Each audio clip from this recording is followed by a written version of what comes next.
Here we are at Central Coast Trains with Anita. She's gonna tell us about this beautiful N scale track layouts, and there she is.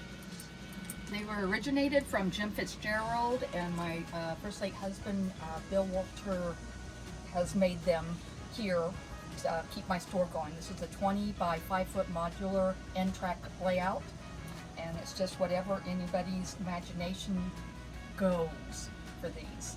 That modular down there is representing Lafayette, Indiana, and it's 5th Street downtown. And I took my parallel test for driving on that street and got a pass.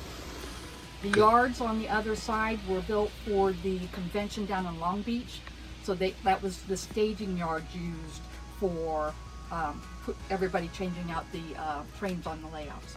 Let's go take a look at it. These were the yard yokes that brought it up and down to the regulation N-track specifications, and then these are each 4 foot modulars to expand it. There's 2 more, and these were done for Long Beach down in 1996.